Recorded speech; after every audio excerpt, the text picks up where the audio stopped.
Hello les amis, je vous retrouve pour une nouvelle vidéo sur les cartes à jouer Magic the Gathering et je vais vous faire l'analyse, enfin surtout je vais vous donner les cotations de l'ouverture du booster collector de l'édition l'Invasion des Machines le jour d'après. Donc une ouverture que vous avez pu découvrir sur ma chaîne YouTube il y a quelques jours. Si je la remets sur le côté en même temps que je vais commenter les stats carte par carte, si vous voulez voir la vidéo en direct. Vous avez le lien dans la description de cette vidéo ou à la fin de cette vidéo. Donc un booster collector de l'édition le jour d'après contient 7 cartes. Le prix est autour de 19,90 €. Après, ça dépend des vendeurs. Donc on peut trouver dans ce booster collector des cartes foil de l'édition. Il y a des cartes extra foil, des cartes etched foil. C'est un peu... une brillance laquée, on va dire. Il y a un jeton recto verso foil aussi. Et donc voilà, alors attention, vous le verrez un peu plus loin dans la vidéo, un booster collector c'est aussi une question de chance. Parce que quand vous achetez qu'un seul booster, vous pouvez ne pas être rentable du tout. Si vous achetez une boîte, dans l'ensemble, la plupart des produits sont rentables. Si vous n'achetez qu'un seul booster, attention. En plus là, il n'y a pas beaucoup de cartes. C'est une petite édition intermédiaire. Donc méfiance les amis. Ça coûte très cher pour finalement pas grand chose parce que le prix est de 19,90, mais il n'y a que 7 cartes alors qu'un booster collector classique il y en a 16, donc ça fait une grosse différence. Ils auraient dû peut-être mettre les prix entre 13 et 14 €, mais pas aussi cher. Donc méfiance les amis. Maintenant je vais vous donner toutes les informations carte par carte. On va revenir sur les cartes de ce booster et après je vous dirai la rentabilité ou non de mon ouverture. Donc vous allez le voir, j'ai été plutôt chanceux.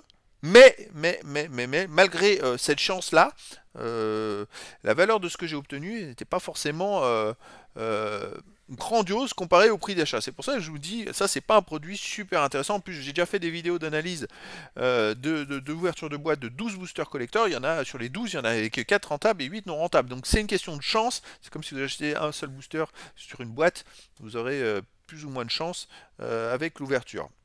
Alors, première carte, c'est parti. On a en premier Barkov Maron, pardon.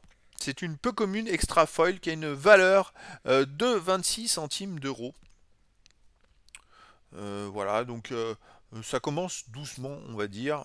Donc voilà, il peut y avoir des cartes, il n'y a que cette carte, ou des cartes pas très cotées. La deuxième, Undercity Upheaval, qui est une peu commune extra etched foil, donc vous voyez la brillance laquée dessus, mais qui est une valeur seulement de 6 centimes d'euros. Voilà, donc ça commence très mal les amis, vous voyez, vous pouvez vous retrouver avec des cartes à 6 centimes, 7 centimes, ainsi de suite. Hein.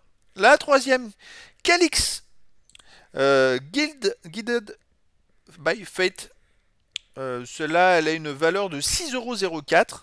Donc je suis plutôt bien tombé. C'est une carte mythique foil.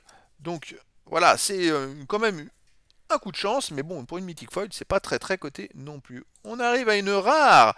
Tranquille Feedback, qui est une rare extra. Alors toutes les cartes sont en VO. Et cette rare, elle est cotée seulement 1,02 €. Elle est très belle. Mais voyez, il n'y a pas des cotations folichonnes. Pourtant, j'ai eu une mythique foil. Mais voilà, c'est pas non plus... On arrive au jeton. Alors le jeton c'est Warrior Top Tier qui a un jeton recto verso foil et qui a une valeur de 19 centimes d'euros tout simplement. Mais on va continuer, il y a du lourd après derrière, hein, vous allez le voir. Hop, c'est parti. J'ai eu du très lourd avec Karn, Legacy Reforged, qui est une mythique extra foil et qui a une valeur de 15,19 €. Alors elle était même autour de 20 € à la sortie de l'édition, ça a baissé légèrement, donc voilà. Mais bon, ça c'est une carte qui est intéressante pour le long terme, et donc rien que cette carte, voilà, elle est quasiment au prix de l'ouverture du booster collector, donc c'est plutôt pas mal. Vraiment, je suis super bien tombé, c'était à un moment la carte la plus cotée de l'édition, donc voilà, ça c'est plutôt pas mal. Et donc on va arriver à la dernière carte de ce booster collector. Parce que c'est que cette carte. C'est pour ça que moi je le trouve très cher les prix, les amis, comparé à un booster collector classique. Bon, après, bon, pour si peu de cartes, j'ai la chance d'avoir deux mythiques. Et la dernière qui est donc Sigarda, Font of Blessings, qui est une rare extra edge foil et qui a une cotation de 1,88 €. Donc voilà, c'est quand même très intéressant. J'ai pu tomber sur pas mal de cartes intéressantes. Maintenant, on va arriver au bilan, les amis. Alors le bilan, vous voyez cette carte, ça va pas loin, hein. C'est quand même une carte, deux cartes mythiques dedans, dont la fameuse carte Karn Legacy Reforged qui est à 15,19 €. J'ai aussi Calix qui est à 6,04 €. Donc voilà, il y a eu quand même des belles cartes. Mais, bah écoutez, vous allez le voir, pour un prix à 19,90 €, les amis, hop, j'arrive au bilan, et ben c'est pas folichon. Ça fait une valeur obtenue de 24,64 €, ce qui fait une rentabilité seulement de 4,74 €. C'est très faible, vous vous rendez compte que j'ai eu deux mythiques foils, dont une mythique extra qui est en plus Karn, l'une des cartes les plus cotées de l'édition, et je suis rentable que de plus de 4,74 €. Alors méfiez-vous les amis, parce que voilà, j'ai eu énormément de chance, et donc c'est un peu la loterie. Comme vous avez pu le voir dans d'autres analyses, j'avais analysé une boîte entière de 12 boosters collector, il n'y en avait que 4 sur les 12 qui étaient rentables. Donc si vous achetez un booster collector, en plus certains, pour des prix d'achat à plus de 20 €, et avec 3 € de valeur de carte. Là, ça peut être le cas. J'ai eu énormément de chance d'avoir deux mythiques, c'est très très rare. Donc avec un seul booster collector, c'est pour ça que je vous l'ai mis en rouge dans le texte, c'est un risque les amis. Je vous conseille pas forcément d'acheter des cartes quand vous avez qu'un seul booster collector, parce que un booster là c'est la loterie, et pour cette édition là pour moi les boosters sont beaucoup trop chers. Ils auraient pas dû être au-dessus de 15 €, surtout qu'il n'y a que cette carte à l'intérieur.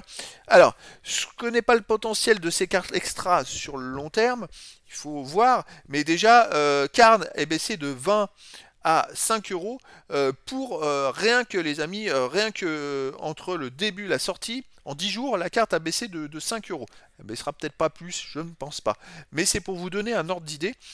Faut voir après sur le long terme, elle va peut-être remonter. En tout cas, les amis, voilà, c'était l'analyse statistique et cotation de l'ouverture d'un booster collector de cette édition, l'invasion des machines, le jour d'après, avec mes remarques personnelles là-dessus. Et puis bah écoutez, je vous donne rendez-vous demain pour l'analyse en détail de l'ouverture d'une boîte de 24 boosters épilogue de cette édition. Voilà les amis, je vous dis à très bientôt pour une nouvelle vidéo.